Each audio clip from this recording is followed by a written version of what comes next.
Hello everyone, कैसे हैं बेटा आप सब। आशा करती हूँ आप सब ठीक होंगे, हेल्दी होंगे, स्वस्थ होंगे। तो आपकी वर्कशीट आ गई है शिक्षा निदेशालय राष्ट्रीय राजधानी क्षेत्र दिल्ली की। ये वर्कशीट नंबर है बेटा 4 आपकी। और आज का ये हमारे पाठ सौर मंडल में पृथ्वी से ली गई है। ये वर्कशीट आपके सिलेबस से ही। और आज के जो हमारा जो है टॉपिक है वो है क्षुद्र ग्रह, आकाशगंगा यानी कि गैलेक्सी और ब्रह्मांड। तो बेटा ये 6 क्लास की सामाजिक विज्ञान की वर्कशीट है। विद्यार्थी को अपना नाम लिखना है और अपने कक्षा अध्यापक का नाम लिखना है। ये वर्कशीट जो है 2 अक्टूबर 2020 की वर्कशीट है। तो चलिए बेटा पढ़ते हैं वर्कशीट में दिया क्या गया है। अगर आपने चैनल को सब्सक्राइब नहीं किया है तो चैनल को सब्सक्राइब करें और बेल आइकन का बटन जरूर दबाएं ताकि आपको आने वाली नोटिफिकेशन और वर्कशीट टाइम से मिलती रहे। तो चलिए पढ़ते हैं बेटा। पिछली वर्कशीट में आपने सौरमंडल के बारे में समझा। जिस धरती पर हम रहते हैं वह सौरमंडल का एक हिस्सा है और सौरमंडल ब्रह्मांड का एक हिस्सा है। आइए समझते हैं कि यह ब्रह्मांड क्या है। तो आज का जो हमारा जो टॉपिक थे वो क्या है बेटा, अक्षुद्र ग्रह के बारे में पढ़ेंगे हम, आकाशगंगा के बारे में पढ़ेंगे और ब्रह्मांड के बारे में पढ़ेंगे। तो सबसे पहले हम पढ़ेंगे ब्रह्मांड के बारे में। दिन में हम सूरज को चमकते हुए देखते हैं, रात में हम आकाश में हजारों टिमटिमाती हुई वस्तुओं को देखते हैं।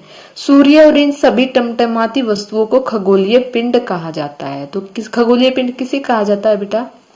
जो हम दिन में सूरज को चमकते हुए देखते हैं, रात को जो है हम हजारों टिमटिमाते हुए तारों को देखते हैं, और सूर्य के इन सभी टिमटिमाती वस्तुओं को क्या कहा जाता है? खगोलीय पिंड कहा जाता है। यूनिवर्स सबसे बड़ी इकाई है जिसमें हम रहते हैं। यह सभी गैलेक्सी का एक संग्रह है। गैलेक्सी क्या होती है बेटा? गैलेक्सी होती है आकाशगंगा। गैलेक्सी को एक ऐसी इकाई के रूप में माना जाता है जिसमें अरबों सितारे, धूल के बादल, गैसें, अक्षुद्र ग्रह, उल्का पिंड और अन्य खगोलीय पिंड शामिल हैं। तो बेटा गैलेक्सी किसको कहा जाता है? जिसमें जो है अरबों सितारे होते हैं, धूल के बादल होते हैं, गैसें होती हैं, अक्षुद्र ग्रह होते हैं, उल्का पिंड होते हैं और अन्य खगोलीय पिंड शामिल हैं। उसको क्या कहा जाता है? गैलेक्सी कहा जाता है। इस प्रकार हम कह सकते हैं कि एकमात्र एक बड़ी इकाई ब्रह्मांड है और सभी गैलेक्सी मिलकर क्या बनाती हैं? ब्रह्मांड बनाती हैं। क्या बनाती हैं बेटा? ब्रह्मांड बनाती हैं। तो देखिए गैलेक्सी क्या है? गैलेक्सी तो है अरबों सितारे, धूल के बादल, गैसें, अक्षुद्र ग्रह, उल्का पिंड और खगोलीय पिंड होते हैं। और ये गैलेक्सी जो मिलकर क्या बनाती हैं? ये सारी ये ब्रह्मांड बनाती हैं। इन सारी चीजों को मिलाकर क्या बनता है बेटा? ब्रह्मांड बनता है। और आकाश में तारों का सफेद चमचमाता हुआ मार्ग क्या कहलाता है? मिल्की वे। क्या कहलाता है बेटा? मिल्की वे। गैलेक्सी मिल्की वे और गैलेक्सी कहलाता है। इसे हम आकाशगंगा भी के नाम से भी जानते हैं। यानी कि देखिए जो गैलेक्सी होती है उसको हम मिल्की वे भी कह सकते हैं, उसको आकाशगंगा भी कह सकते हैं। जो आकाशगंगा होती है बेटा उसको हम मिल्की वे भी कह सकते हैं और गैलेक्सी भी कहते हैं। आकाशगंगा, मिल्की वे और गैलेक्सी तीनों ही एक ही नाम से हम जान सकते हैं। इनको तीनों को जो है कभी आकाशगंगा बोल देते हैं, मिल्की वे भी बोल देते हैं और जो है गैलेक्सी भी बोल देते हैं। तो चलिए आगे पढ़ते हैं बेटा। इस तस्वीर के माध्यम से हम आसानी से समझ सकते हैं कि ब्रह्मांड में क्या निहित है। इससे स्पष्ट है कि केवल एक ब्रह्मांड है। जो कुछ भी मौजूद है वह इस ब्रह्मांड में ही मौजूद है। तो हमारे ब्रह्मांड में देखिए बेटा सभी ग्रह, उपग्रह, उल्का पिंड, जो है गैलेक्सी, ये सारी चीजें, खगोलीय पिंड, ये सारे क्या किस में आते हैं? हमारे ब्रह्मांड में आते हैं। ब्रह्मांड में यह जो सारी दुनिया सीमित है कर रखी है। तो आगे है बेटा, सितारों, ग्रहों और उपग्रहों के अलावा ब्रह्मांड में कई छोटे छोटे खगोलीय पिंड भी हैं। कौन से हैं? सूर्य की परिक्रमा भी करते हैं। इन्हें अक्षुद्र ग्रह, खगोलीय पिंड को क्या कहा जाता है बेटा? क्षुद्र ग्रह भी कहा जाता है। ये मंगल और बृहस्पति की कक्षाओं के बीच पाए जाते हैं। सबसे बड़ा अक्षुद्र ग्रह कौन सा है? सेरेस। बहुत ही इंपॉर्टेंट है बेटा, आपको जो है लर्न करना है इसको। सबसे बड़ा अक्षुद्र ग्रह कौन सा है? सेरेस है।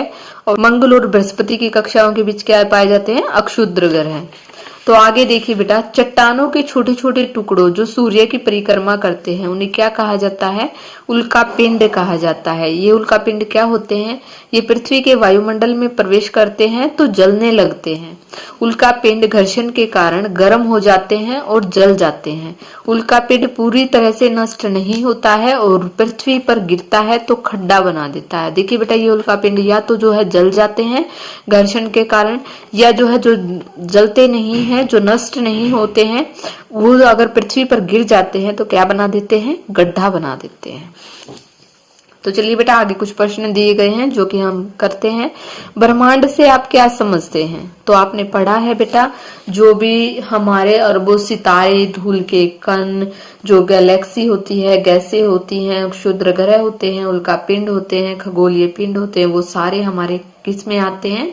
वो हमारे ब्रह्मांड में आते हैं। तो यहाँ पर हम लिखेंगे, और बेटा इसका उत्तर लिखेंगे हम, कि करोड़ों तारों, बादलों, गैसों की एक प्रणाली आकाश गंगा है। इसी प्रकार की लाखों आकाश गंगाएं मिलकर ब्रह्मांड का निर्माण करती हैं। ब्रह्मांड की विशालता की कल्पना करना अत्यधिक कठिन है। हम सभी इसी ब्रह्मांड का हिस्सा हैं। तो ये कुछ 4 पंक्तियां हैं बेटा, ये हम इसके उत्तर के रूप में लिखेंगे। एक बार फिर से पढ़ते हैं।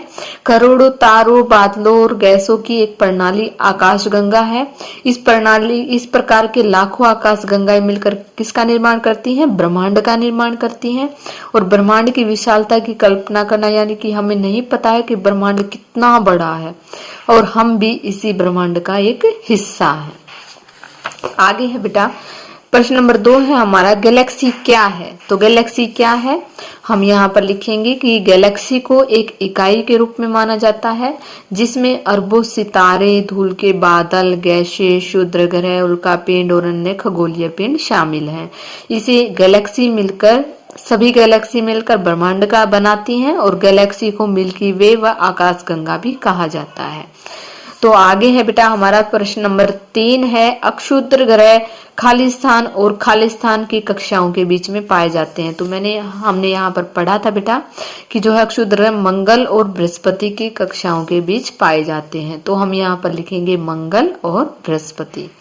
अगला प्रश्न है बेटा हमारा, कल्पना कीजिए कि अगर कोई उल्कापिंड पृथ्वी से टकरा जाए तो क्या होगा? तो हमने यहाँ पर पढ़ा था बेटा, जो है उल्कापिंड जो होते हैं वो या तो पृथ्वी के वायुमंडल में प्रवेश करने से पहले ही जल जाते हैं। किसके कारण, किस वजह से? घर्षण के कारण गर्म हो जाते हैं और जल जाते हैं। और जो नहीं जलता है वो क्या हो जाता है? वो पृथ्वी पर गिरकर गड्ढा बना देता है और पृथ्वी को नुकसान पहुंचा सकता है। तो इसका उत्तर हम लिखेंगे बेटा कि अगर कोई भी उल्कापिंड पृथ्वी से टकरा जाता है तो भारी तबाही हो सकती है। वायु के साथ घर्षण होने के कारण ये गर्म होकर जल जाते हैं।